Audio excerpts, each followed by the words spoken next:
In 2026, we have some of the best tech that's ever existed between Apple and AMD and even Intel, making great stuff. We've got some of the best monitors, best TVs, best cars, just some of the best tech I've ever seen in my life. Things that were only a dream or reality. We've got 3D printers, we've got 4K, 6K, 8K cameras, 5G speeds. I can't even think about all the things we have. AI, we've got computers that can talk to us. I can tell my computer to do stuff and it will do it. That's pretty flipping amazing, man. That is freaking awesome. These are things that I saw in cartoons when I was a kid. My parents would have thought I was insane if I would have said that this would be a reality, but here we are. I can decide I want something. I don't have to go buy it anywhere. Just like right now, my daughter wants a K-pop Demon Hunters doll, but I am printing her a K-pop Demon Hunter doll right here. I don't have to go anywhere. I don't have to buy anything. I just do it right here. That's an amazing life we live in. Things aren't like they used to be. Used to, we'd get a cell phone. It was lucky if it made it 2 years where it was still good and working and wasn't drastically underpowered. If you remember back like when HTC was making phones and Windows Phone had just come out and iPhone had just released, it was like every week a different feature would come out. Phones were racing to get there. Everybody was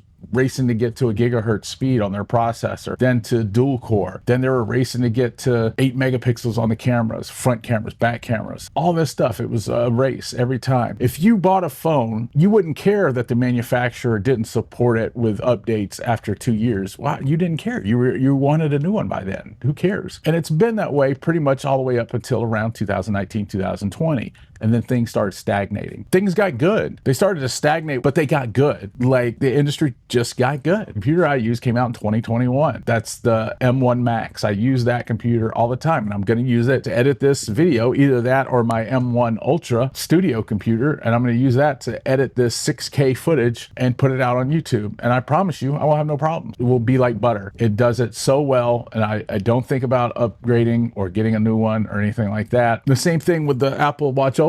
There was nothing wrong with the first one. It looked just like this one. I can't tell a bit of difference. If I didn't remember buying this watch and having to pay more, I would forget it. There's already been times, and just in the last day, I just put it on last night, that I forget that this is a new watch. And I guarantee you, throughout the year, I may even forget that I bought this watch, and it's not the first watch. Because it doesn't look any different. It doesn't act any different. It doesn't look any different. It's not any faster. And even if it is faster, it's not anything that I can tell. A while back, I built a gaming computer. I built one that had a 5800 XT chip in it and one that had a 9800 X3D chip. Some gamers might get mad at me for saying this, but I couldn't tell the difference in the two. Not from just using them. I really could not tell the difference. They both did the same thing. They both worked. I'm sure that there were differences. Even though one was AM4 and the other was AM5, I couldn't tell any difference in them.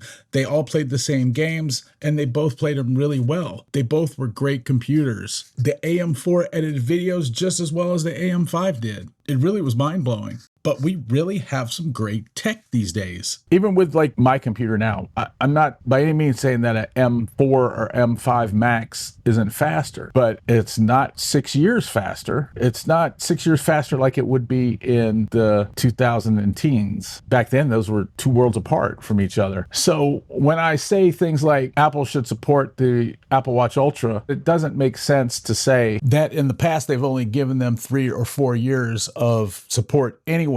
So that's all they should do this time. First off, you guys got to stop apologizing for these companies. These are multi-billion-dollar companies. It wouldn't hurt them to give support for an extra couple of years. They just want more money. They just want to suck up more money. You got to stop apologizing for these companies. They do not care about you. Number two is this is a whole different era than what they used to do in the 2010s. Wake up. The past was an absolutely different situation. Things didn't last as long. People were fine with their devices not being supported past that time because they were genuinely obsolete. But now companies are dealing with something they haven't had to deal with before. They don't know how to make money without selling you more stuff. And if you don't believe that, then you're naive. Companies absolutely think that they have to sell you more stuff to make more money. But that's what they'll do. And that's what they did. I guarantee you the reason they cut off the first Apple Watch Ultra wasn't because they couldn't figure out how to make it work. It was because they know that people aren't buying the new ones. There's no way that they don't realize that the newest one is barely a step up from the oldest one.